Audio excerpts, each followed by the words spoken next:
오늘은 16장 1절 2021페이지 지난번 왕 다윗 왕이 순환을 겪는 내용을 살피다가 중간에 시간이 돼서 마무리했습니다. 오늘은 특별 기도회 없죠? 장로님. 네. 지금 아시다시피 하나님께서 구약 역사, 그러니까 창세기부터 역사서 창세기에서부터 열왕기 사무엘상까지 모든 그 이스라엘 민족의 역사가 결국은 다윗을 유다 지파에서 출생한 다윗을 왕위에 올려 앉혀 하나님께서 세우신 이스라엘 민족 국가를 다스리게 하시려는 것이 정점이라고 그러죠. 지금 우리는 구약 역사의 정점에 와 있습니다. 그리고 아주 매우 중요한 상황에 와 있고요.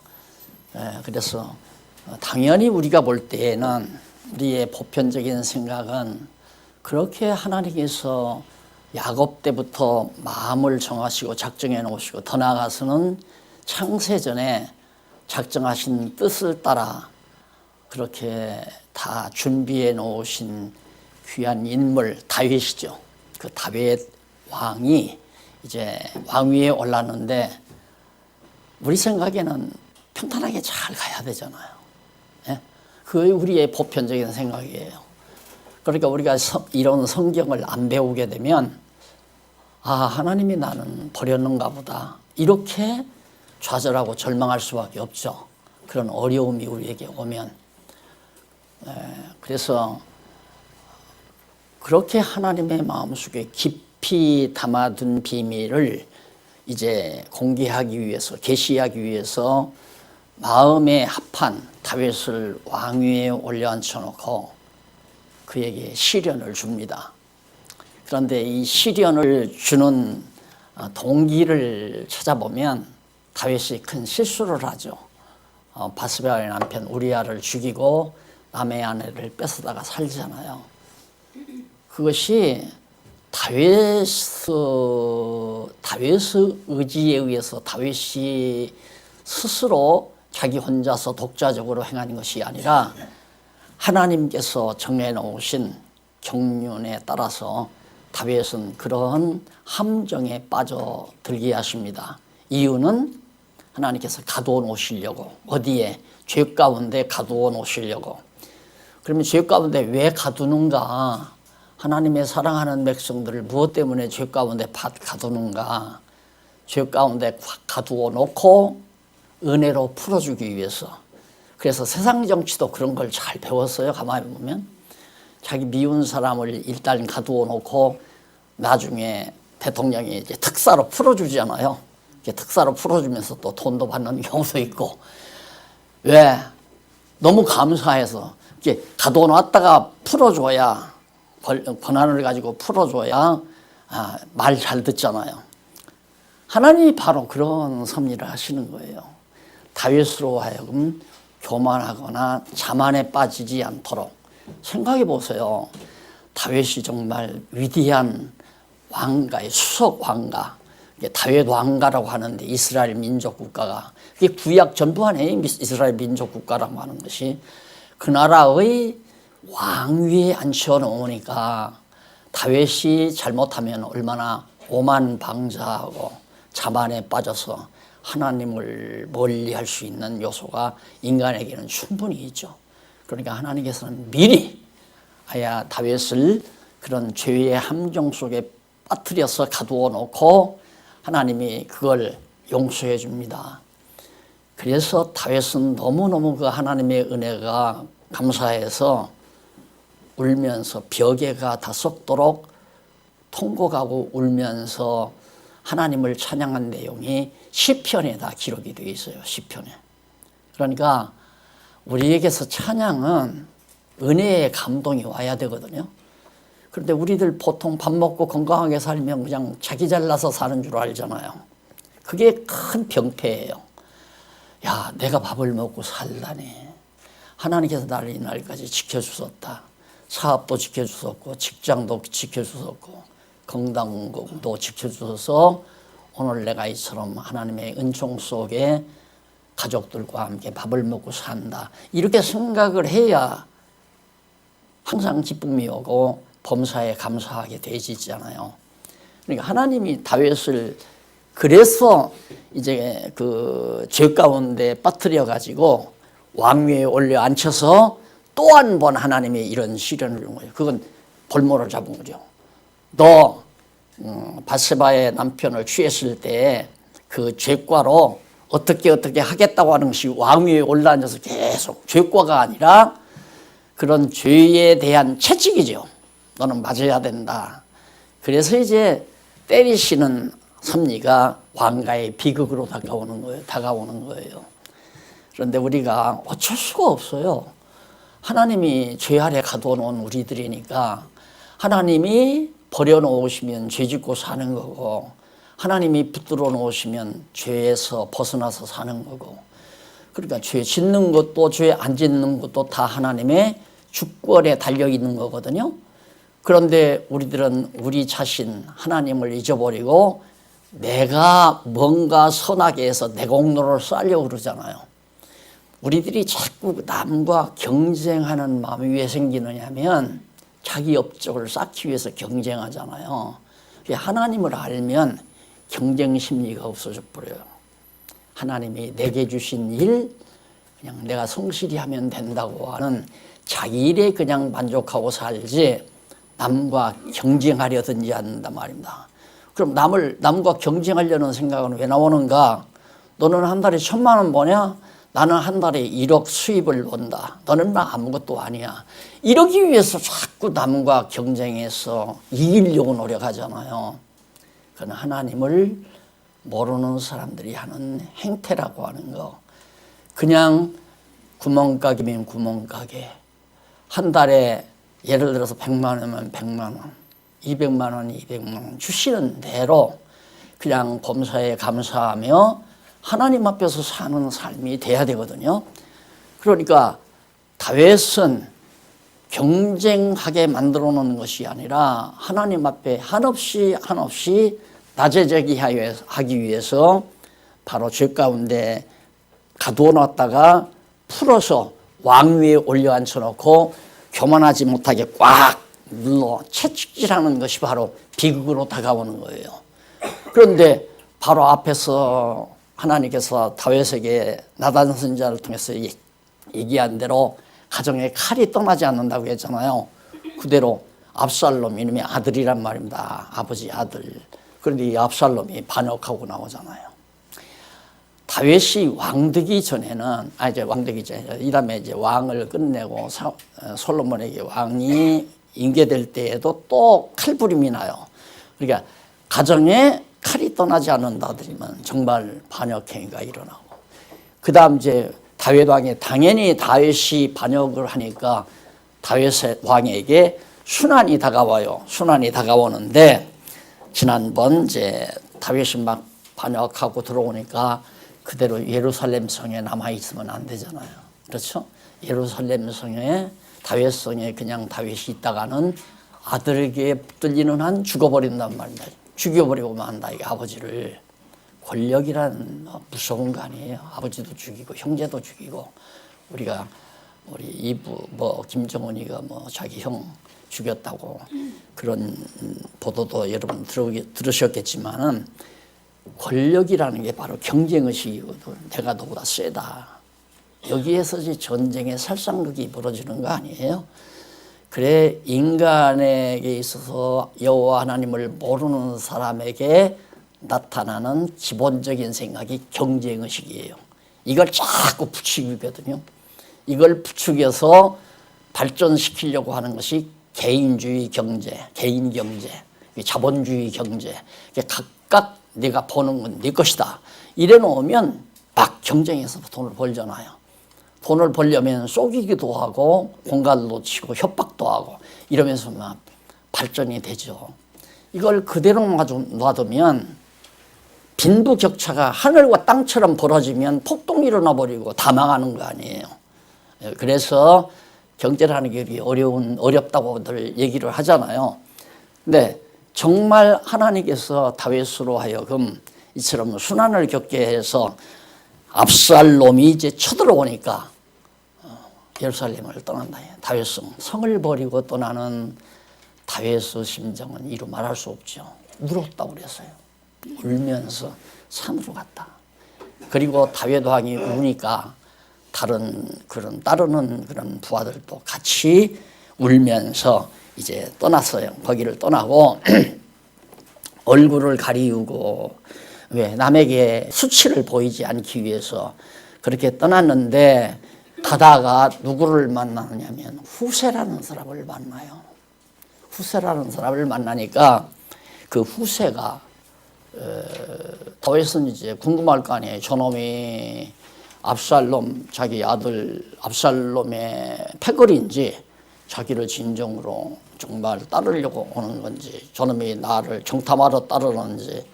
그런데 이놈이 와서 제가 왕을 섬기겠습니다 하면서 머리를 숙이고 설복을 하니까 다윗이 너 만약에 그렇다면 네가 나를 따라오면 내게 불리해. 내가 더 복잡하다.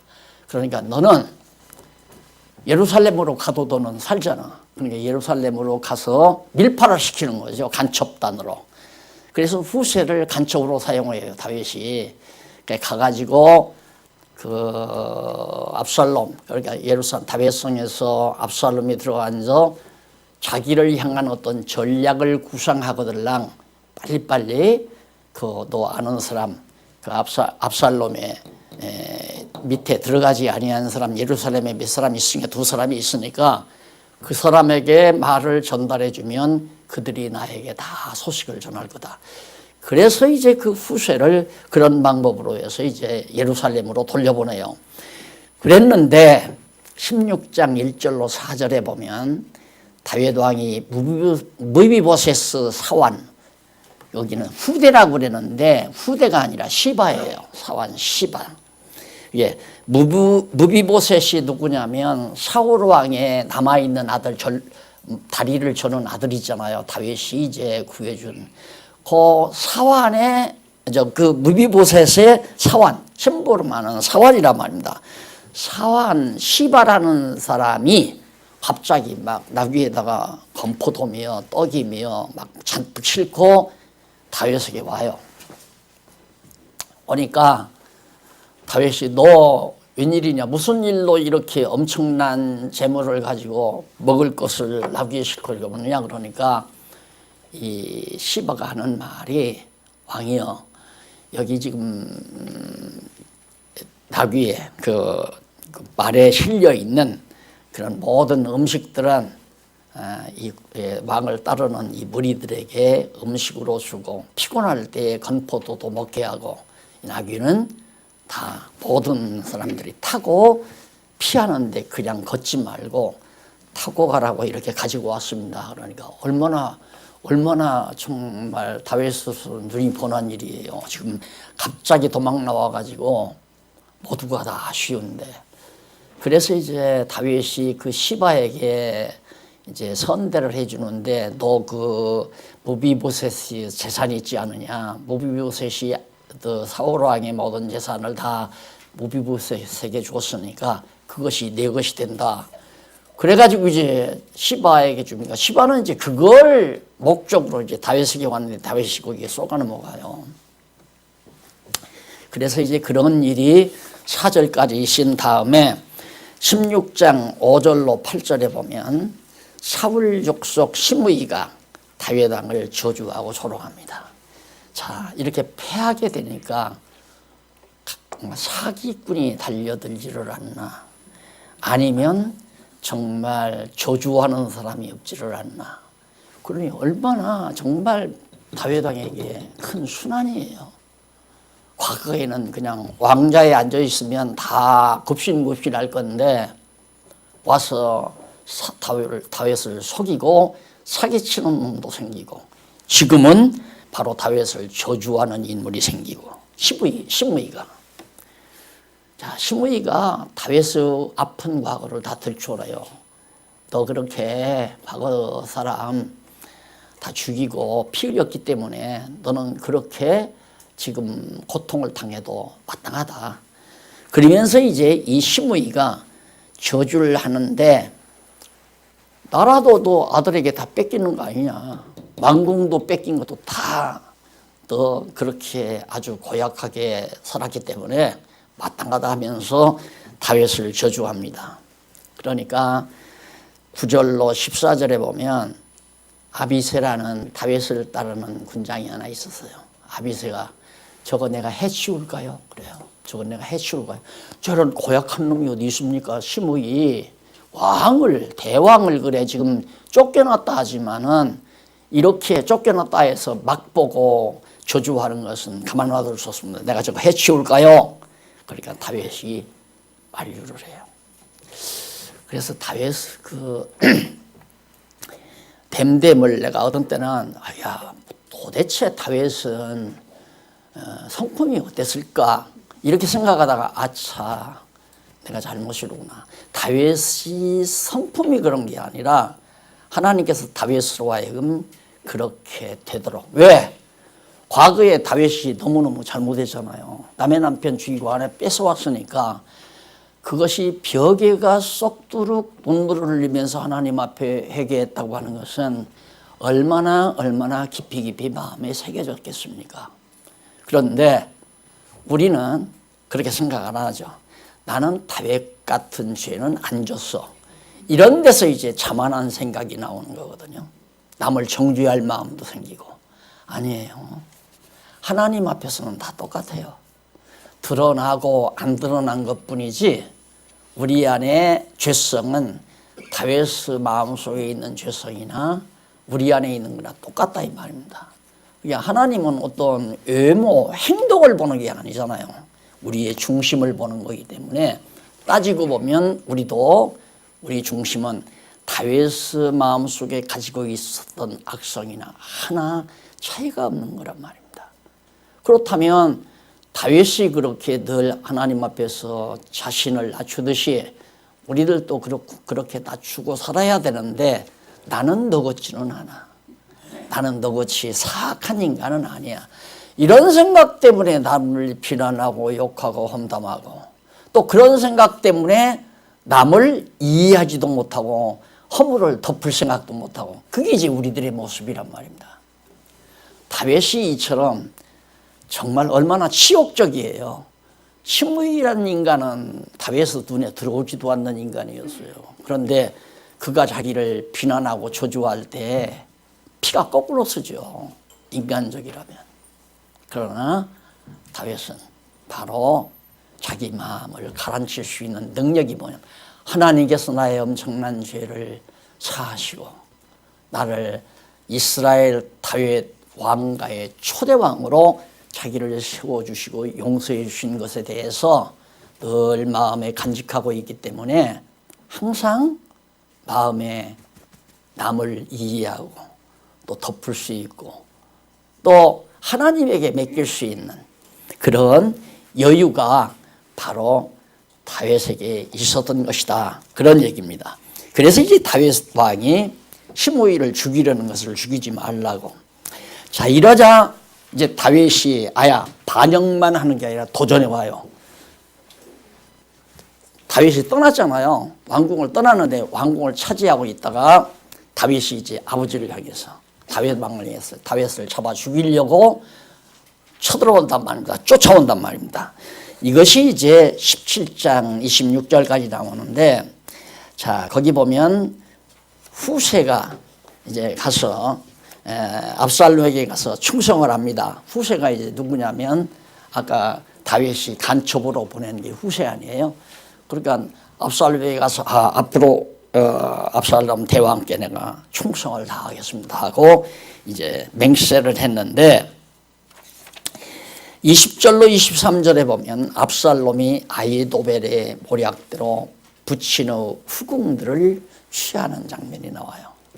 자, 압살롬이 또 왕궁에 들어가니까 다윗의 후궁 안에 궁녀들이 얼마나 많아요. 후궁에 궁녀들과 또한 왕후 이런 여자들이 많은데 이 압살롬이 가서 전부 다 그 후궁들을 정말 전부 다 취하는 그런, 그것도 이제 다윗이 앞에서 범죄했을 때, 우리아의 남편을 죽였을 때 나단 선지자가 앞으로도 이 집안에서는 백주에 대낮에 바로 그런 일이 일어난다는 거 예언했잖아요. 그대로 다윗 왕이 지금 정말 치욕적인 일을 당하게 됩니다. 압살롬이 도전하기에 앞서, 그러니까 압살롬이 아버지의 후궁도 취하고 나아가서 17장 1절로 4절에 보면 아히도벨이 압살롬에게 다윗 왕을 죽이겠다고 말을 해요. 그 아히도벨은 누구냐면 이제 압살롬의 군장이 나갔죠. 압살롬의 군대의 대장이나 그 아히도벨이. 그러니까 왕에게 충성하려면 당연히 왕이 미워하는 사람을, 그러니까 압살롬이 미워하는 다윗을 죽여야 되잖아요. 그러니까 아히도벨이 건의를 해요. 대왕이요, 왕이요, 내가 군대를 한 12,000명 정도만 나에게 이렇게 허락해 주시면 내가 그 군대들을 데리고 다윗이 지금 어디 있다는 정보만 알면, 어느 성에 있다, 어디 있다 이렇게 정보만 알면 내가 급습해서 다윗을 잡아 죽이겠습니다. 그러니까 압살롬은 참 기분이 좋죠. 와, 그러니까 이게 참 경쟁의식이나 인간의 야망은 부자의 감정도, 부자지간의 감정도, 형제지간의 사랑도 다 말살시키는 아주 삭막하고 정말 패역한 그런 결과를 낳는다는 걸 알 수 있어요. 그래서 여러분, 우리나라 교육이 지금 왜, 나는 그렇게 생각을 해요. 교육적으로 이제 드러난 현상적으로 분석을 해보면 우리나라 교육이 우리 때도 그랬지만 우리 후대 한참 동안, 요즘에 지금 많이 변하잖아요. 성적 증명서를 받아보면 석차가 나오잖아요. 누구는 1등, 뭐 60분의 1, 60분의 10, 60분의 15, 이게 쭉 줄 세우는 교육을 했다 이 말입니다. 그러니까 피나는 투쟁을 하는 거죠. 거기에서 치는 놈은 푹푹대고. 제가 가끔 가다가 학교 다니면서 친구들한테 정말 폭언을 듣고 했던 이유가 그 경쟁심 때문에 그랬어요. 경쟁심 때문에. 그런 걸 보면 그때야 그게 당연한 줄 알았죠. 그런데 그건 정말 무서운 인간의 사악성에서 나오는 겁니다. 경쟁심이라고 하는 것. 그러니까 누구나가 다 올바른 가치관을 세워가지고 가치를 향해서 목표, 그게 삶의 목표 아니야. 가치가 정해져야 각자가 자기 나름의 가치를 정해서 남이야 어떻든지 간에 자기가 정해놓은 가치를 향해서 정말 열정적으로 살아가는 삶을 살아가도록 교육이 이루어졌어야 되는데, 이게 없기 위해서, 그래서 나는 이거 뭐 동계올림픽 같은 거나 이 올림픽 축구 경기 이런 것들이 다 한 사람 만족시키기 위해서 수백 명을 울게 만드는 거 아니에요. 금메달 하나 따는 사람만 웃지 은메달도 안 울어요. 그 누구야? 뭐 스케이트 한 여자 펑펑 울잖아요. 은메달 따고도. 그거 아니라 말입니다. 그게 인간의 극한적인 사악성을 막 발로시키는 무서운 하나의 암초인데도 그게 좋다는데 어떻게 해요? 그걸 보고 다 좋아하는데 그만큼 인간이 사악하다는 거죠. 나는 지금 이 압살롬의 이 장면을 보고 세상에 아무리 권력이 좋다 하지만 아버지를 죽이러 가갔다는데 그래, 그거 참 좋다. 그런데 조금 더 알아보자. 그 후세라는 사람도 한번 의견을 좀 들어보자. 그래서 이제 다윗 왕의 간첩 후세죠. 후세를 불렀어요. 불러가지고 후세한테 그 말을 하니까 나는 그 일에 반대를 합니다. 지금 다윗은 대단한 전략가입니다. 그리고 그를 따르는 모든 군대들이 아주 정말 싸움을 잘하는 전쟁에 능한 사람들입니다. 만약에 아히도벨의 계획대로 했다가는 한쪽에서 패했다 하는 소식을 들으면 다 패하고 말 겁니다. 그러니까 딱 압살롬이 들어보니까 맞거든. 그럼 어떻게 해야 되겠느냐? 12,000명 갖고는 안 됩니다. 12,000명 갖고는. 많은 군대를 소집해서 직접 압살롬 왕께서 진두지휘를 하셔야 됩니다. 그래서 어느 곳에 딱 가서 어느 성에, 만약에 어느 성에 다윗이 있다고 하면 그냥 그 성 자체를 막 묶어가지고 많은 사람이 끌어서 물속에다가 집어넣어 버려야 됩니다. 그러니까 성이라는 게 무슨 뭐 큰 도시가 아니라 이런 성탑 아니에요. 그러니까 그렇게 해서 한 사람도 살지 못하게 해야 되겠습니다. 그러니까 이 압살롬이 그거 참 좋은 생각이다 이거예요. 자, 그런데 나는 이 내용을 보고 거기 한번 그 내용을 보고 싶다. 2029페이지 성경 나오죠? 성경 본문 위에서부터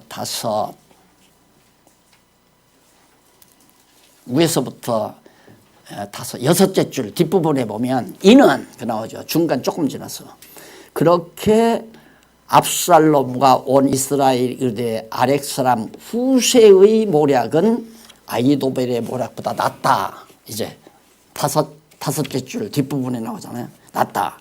그런데 낫다고 하는데 이는 그 낫다고 한 이는 여호와께서 압살롬에게 화를 내리려 하사 아히도벨의 좋은 모략을 파하기로 작정하셨음이니라. 자, 이 말씀을 딱 읽으면서 마음이 정해지는 것을 머리에 사람의 생각으로 되어지는 일은 없어요. 그러니까 아무리 제주꾼이 자기 계획대로 한다 할지라도 또 오늘 아침 뉴스를 좀 잠깐 보니까 그냥 미국의 무슨 국무장관인지 보좌관인지 누구를 하나 극단적인 북한 체제에 대한 반론자를 세워가지고 정상회담에 차질이 있느니 없느니 또 무기를 새로 들어왔다고 해가지고 또 항의를 하고 난리를 쳐요. 나는 그런 걸 딱 보면서 아무리 별의별 짓을 다 해도 상관이 없다. 어떤 일이 일어나도. 왜? 결국은 누구 뜻대로 하나님의 정하신 뜻대로 되는 것만은 확실하기 때문에 그래서 그런 거 가지고 그냥 백성들을 근심하게 하고 뉴스를 통해서 염려하게 하고 집값이 떨어지게 하고 주식값이 떨어지게 하고 이런 방정맞은 뉴스 거기에 우리들은 다 놀아나잖아요. 그런 것들에. 그게 마음의 안정이 없죠. 조금 안정하려다 두두두두두나 조금 안정하려다 또 두근두근두근두근하고 여호와 하나님께서 죽일 자를 죽이고 살릴 자를 살리시고 그러면 우리는 지금 이스라엘 민족사를 딱 보면서 다윗은 아무리 비극을 맞아도 다윗왕은 아무리 비극을 맞아서 아들이 반역하고 정말 순환을 겪고 그리고 압살롬이 도전해 온다 할지라도 우리는 보지 않고도 그 다음 그 이후의 역사를 보지 않고도 다윗은 망하지 않는다. 믿어지지 않아요. 그게 믿음이라 이 말입니다. 그게 보지 않고 믿음은 바라는 것들의 실상이요 보지 못한 것들의 증거다. 그러니까 다윗은 안 망한다. 지금 압살롬이 도전해 온데도 다윗은 안 망한다고 우리가 믿어지지 않아요. 왜? 하나님의 정하신 뜻대로 되어진다는 것을 알기 때문에. 하나님은 이미 야곱 때, 오래전 야곱 때라면 다윗으로부터 몇 년 전이냐면 1000년 전이에요. 거의 1000년 전에 야곱을 통해서 유다지파에게 왕의 홀이 유다지파에서 안 떠난다고 했단 말입니다. 그러니까 유다지파인 다윗이 출생해서 왕위에 올랐는데 망하겠어요? 안 망하죠. 이래서 이제 믿음이 생기는 거예요. 성경 모르면 정상적인 믿음이 안 커요. 천하 없어도 안 커요. 그냥 맹신은 가질 수 있죠. 그냥 신념. 아, 나는 안 망할 거야. 아마 이 사업은 성공할 거야. 성공할 거야 하지 성공한다. 이걸 자꾸만 의지적으로 강화시키기 위해서 하면 된다. 하면 된다. 이러고 나치잖아요. 군대 가면 뭐 하면 된다. 전쟁하면 이긴다. 그런 얘기 아니에요. 무슨 일든지. 하면 되는 게 아니라 하나님이 되게 하시는 것은 된다. 이렇게 해야 맞는 얘기 아니에요. 하나님이 되게 해야 되는 거지. 내가 한다고 돼요. 내가 하는 것은 되니까 하는 거지. 그래서 하면 된다가 아니라 되기 때문에 한다. 이 말이 우리들이 가지고 있는 정말 믿음의 언어란 말입니다. 그래서 정말 하나님께서 아이도벨의 모략을 무너뜨리고 바로 다윗 왕이 죽지 않게 하시려고 작정하셨습니다 하는 얘기 아닙니까? 그 마지막 절이 14절, 17장 14절이. 그 다음 넘어가서 15절부터 20절까지 거기 보면 후세가 압살롬에 대한 정보를 다윗에게 전달을 합니다. 당연히 후세는 큰 걸 하나 본 거죠. 다윗 왕에게 내가 충신입니다라고 하는 확증을 보여줄 수 있는. 그래서 여차여차 정말 아이도벨이라는 압살롬의 군장이 이렇게 12,000명 군대를 소집해서 당신을 죽이려고 다윗 왕을 죽이기 위해서 도전한다고 하는 걸 제가 그건 어리석은 일이라고 해가지고 여차여차에 내가 얘기를 했기 때문에 압살롬이 직접 진두지휘를 하고 당신을 도전해 갈 겁니다. 그러니까 잘 대비를 하라 이거예요. 그래서 그 말을 이제 밖으로 새니까 그 예루살렘에 있는 두 사람이 있다고 그랬잖아요. 이 사람들이 그 말을 듣고 가서 다윗에게 전달을 했어요. 그런데 그게 들통난 거 아닙니까?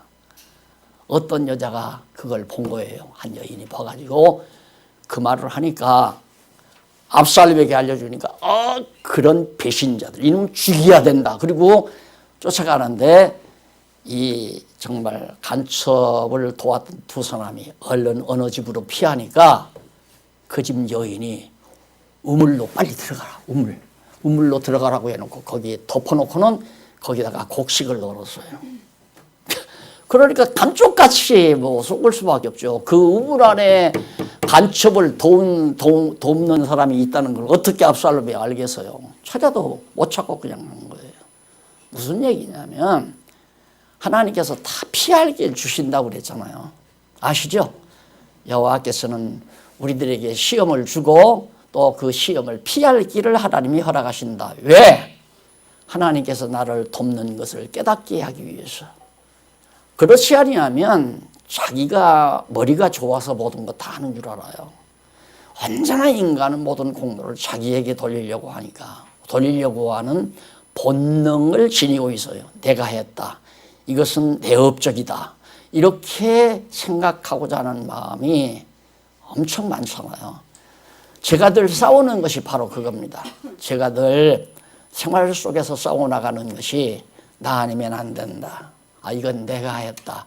성경신학은 내가 정리했다. 이렇게 은연중에 자꾸 마음으로 그게 유혹이 오잖아요. 그건 아니다. 엊그저께도 친구 목사님 한 번 만났는데 목사님 참 좋은 족적을 남기셨습니다. 위대한 족적을 남겼다 이거예요. 당신이 이제 책을 보니까 엄청나니까 나한테 와서 그 얘기를 하더라고요. 목사님은 정말 엄청난 족적을 그래서 내가 깜짝 목사님 그런 얘기 하시지 말라고. 그게 이제 보통 사람들이 가지는 얘기예요. 아니에요. 예를 들면 호랑이는 가죽을 남기고 사람은 뭐 이름을 남긴다. 그것과 싸우잖아요. 항상. 내가 거기에 빠져들지 않도록. 왜? 성령께서 나를 쓰신 것뿐이니까. 성령 하나님께서 나를 도구로 쓴 것뿐이지 내 족적이라든가 내 업적이 아니잖아요. 그런데 인간들은 항상 내가 뭔가를 했다고 하는 것을 남길 뿐만 아니라 그걸 내세우기 위해서 부단히 인간들은 노력한답니다. 하는 거란 말입니다. 그래서 부부끼리도 가끔 싸움하는 이유가 뭐예요? 당신 때문에 이번에 500만 원 손해난 거 아니야? 그러면 이제 아내는 열받는 거죠. 어떻게 나만 그랬냐? 당신도 거기에 동의하지 않았어? 이러면 이제 한바탕 붙는 거 아니에요. 500만 원 손해났으면 아내 때문도 아니고 내 때문도 아니고 하나님께서 어리석게 만들어서 손해나게 만든 거 아니에요. 싸움할 필요가 없는 거거든요. 그런데도 우리는 순간순간 감정이 일어나서 충돌하고 서로 핑계대고 남에게 전가를 시키고, 자 결국 하나님께서 놀랍도록 피할 길을 그 간첩 두 사람에게 허락해 주시고, 그 다음 21절로 23절에 보니까 다윗이 정보를 듣고서, 다윗 왕이 정보를 듣고 피해버렸어요. 어느 성에 있다는 정보가, 다윗이 어디에 있다는 정보가 아히도벨에게 들어갔는데 간첩을 통해서 정보를 알고 그 성에서 피해버렸어요. 아히도벨이 그걸 알고 자살해버리고 말았어요. 죽이려고 하는 사람이 죽은 게 아니라 죽이려는 대상이 죽은 게 아니라 죽이려는 자기 본인이 죽잖아요. 이것이 하나님이 하시는 일이라 말입니다. 이런 것을 통해서 하나님 살아계심을 알게도 하고 하나님이 우리와 함께하는 것을 하나님이 깨닫게도 하고, 그러니까 여호와 하나님을 계시하는 방법이 이런 방법이 아니면 안 되잖아요.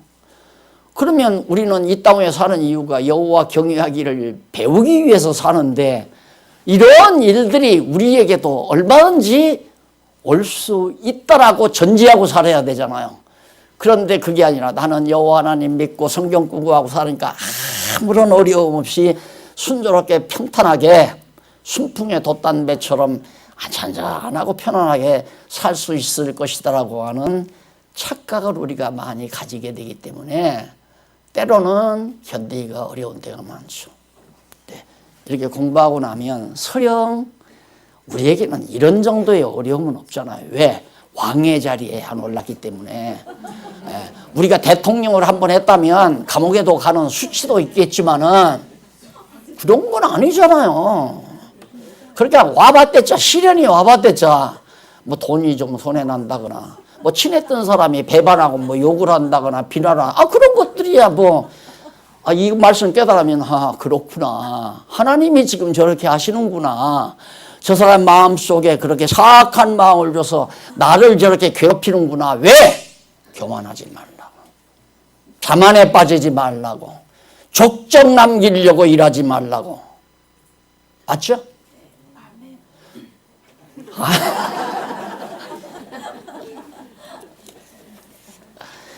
자, 그러자 24절로 26절에 보면 압살롬이 아마샤로 군장을 삼아서 길르앗 땅에 진을 칩니다. 아마샤로, 이제 아히도벨이 죽었으니까, 자살했으니까 아마샤라는 사람을 대신 군장을 삼았어요.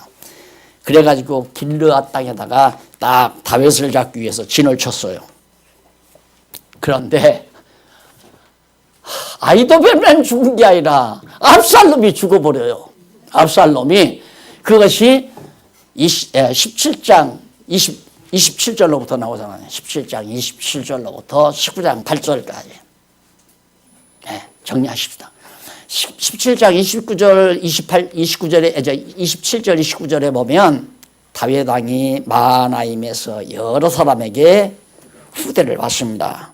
자, 다윗 왕이 그래도 아주 그냥 왕이니까 마하나임이라는 곳에 가니까 많은 사람들이 환영하고 이제 먹을 것도 주고 후대를 했어요. 그리고 이게 다 피할 길을 주는 거죠. 그때 하나님께서. 자, 아주 멸하거나 아주 꺾어버리는 게 아니고 꺾어진 갈대마저 꺾지 않고 꺼져가는 등불 절대. 이게 이제 다윗 왕이 다 꺼져가잖아요. 불빛이 팔랑팔랑 불빛 바람결에 안 껐는다. 마저 끄지를 않는다. 갈대가 뚝 꺾어졌다고 해서 다 꺾어버리는 게 아니라 다시 일으켜 세우시는 하나님의 섭리.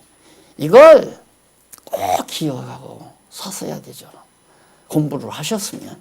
그걸 기억하시라고 제가 이 아침, 주일 아침 때 목이 타도록 여러분들에게 말씀드리는 거 아니에요. 그거 기억하고 사시라고.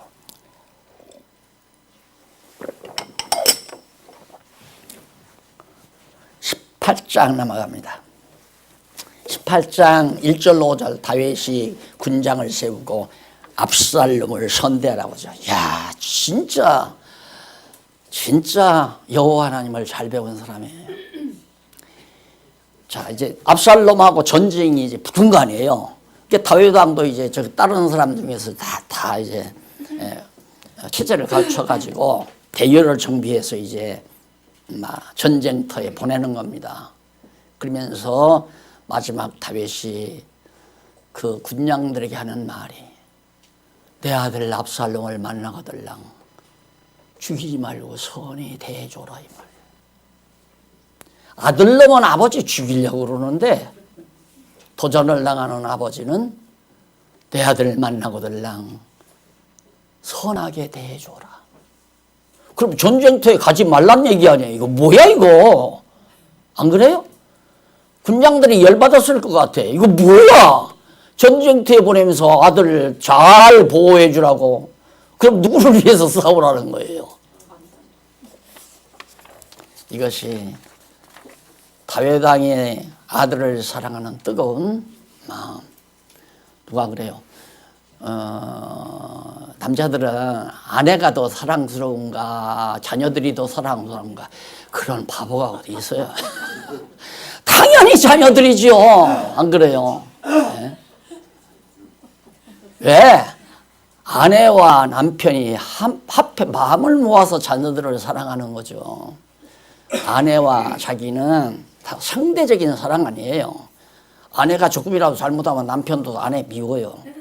또 아내도 마찬가지죠. 남편이 말 거칠으면 남편 밉단 말입니다. 그러나 부모와 자식 시간에는 그게 아니잖아요. 아무리 못된 짓을 하고 재산을 갖다 다 탕진해도 아버지는 꿀꺽꿀꺽 침 삼키면서 참고 아들이 잘 되기를 바라는 것이 부모 심정 아니겠습니까? 압살롬 잘 봐주라는 그런 부탁과 함께 16절 18절에 보면 무리가 압살롬을 돌무더기로 쌓고 준비된 비석을 세웁니다. 자, 잘 가서 죄송합니다. 6절로 8절 이스라엘 무리가 다윗의 신복들에게 패하여 칼에 죽습니다. 그러니까 압살롬을 따르는 군대들이 막 이제 전쟁이 벌어졌는데 한쪽에서 압살롬의 군대가 죽어서 이제 막 번어나니까 패하게 되죠.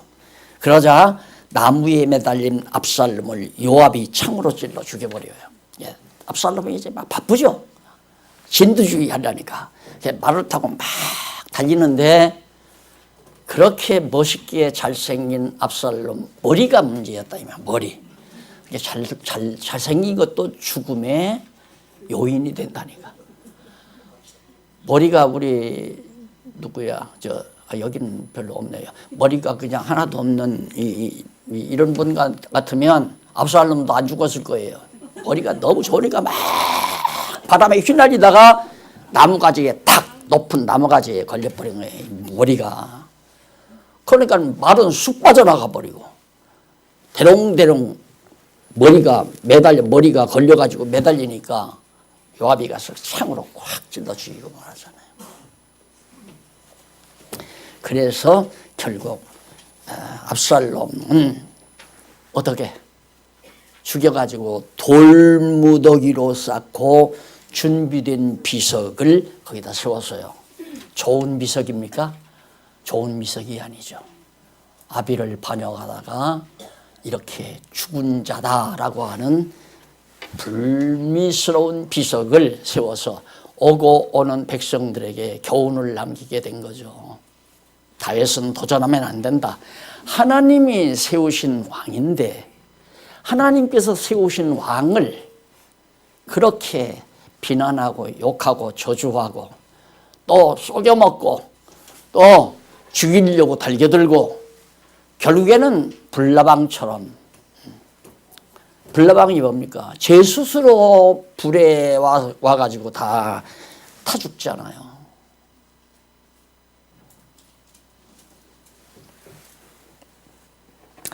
그 다음에 이제 19절로 23절 두 명의 연락병이 소식을 가지고 다윗에게 와! 이제는 정말 우리 대왕께서 얼마나 기뻐할까 생각을 하고 두 연락병이 막 소식을 가지고 막 달려와요. 이 소식을 먼저 왕에게 전달하기 위해서 오! 충성된 자여 하고 막 상급이라도 줄까 봐서. 그런데 24절로 27절에 보면 파수꾼이 다윗에게 연락병이 달려오고 있는 것을 다윗에게 전달합니다. 딱 파수를 봐요. 높은 나무 위에 어떤 높은 산봉우리 위에서든가 이렇게 망대를 해서 이제 보고 있는데 연락병이 막 달려오거든요. 그러니까 너무 무슨 즐거운 소식일까 비볼까 알 수는 없지만 빨리 다윗 왕에게 알려야 되잖아요. 그래서 다윗 왕에게 그 소식을 알렸어요. 알렸는데 28절로 30절에 보니까 알리려고 쫓아오는데 아히마스가 먼저 달려왔으나 왕께 보고를 드리지 못합니다. 두 사람이 오는데 아히마스라는 사람이 더 빠른 속도로 앞을 달려왔어요. 왜? 좋은 소식을 자기가 전하려고 왕에게, 다윗 왕에게. 그 소식은 뭡니까? 압살롬이 죽었습니다. 이 정말 희복, 즐거운 소식이라고 생각한 거죠. 그걸 전하려고 아히마스가 달려왔는데 소식을 못 전해요. 왜? 오자마자 묻습니다. 왕이 내 아들 압살롬이 잘 있더냐? 그러니 무슨 말을 해요? 아들 죽었다고 소식 전하러 왔는데 내 아들 압살롬이 잘 있더냐 하고 물으니까 억장이 확 막히는 거죠. 나는 이것이 바로 아버지의 뜨거운 사랑의 결론이라고 생각을 해요. 부모의. 이렇게 육신의 부모도 자식을 사랑하는데 하나님의 아들인 우리들, 하나님이 우리를 얼마나 사랑하시겠나. 그건 더 말할 것도 없잖아요. 얼마나 사랑했으면 하나밖에 없는 외아들 예수를 십자가에 못 박게 해서 피 흘려 죽게 만들어가지고 당신이 우리를 얼마나 사랑하고 있다는 사랑의 확증을 보여주지 않아요? 아니, 하나님이, 예수님이 피를 흘려야 죄 용서해 줍니까?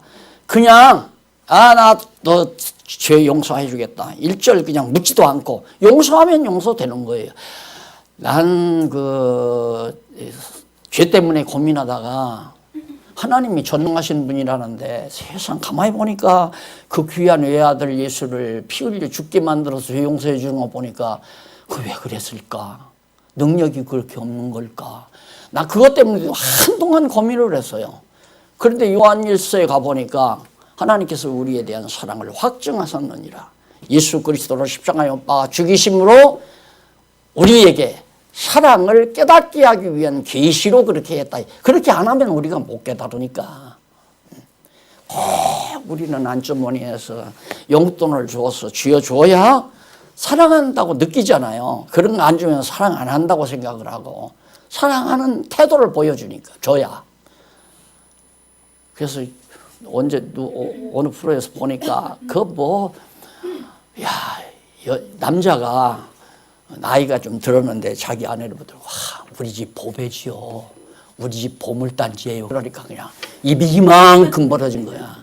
죽도록 지금 몇십 년 고생하고 나서 우리 집 보물단지죠. 그러니까 또 아내도 아이고 이분이 우리 보물이에요. 그리고 또 나오더라고.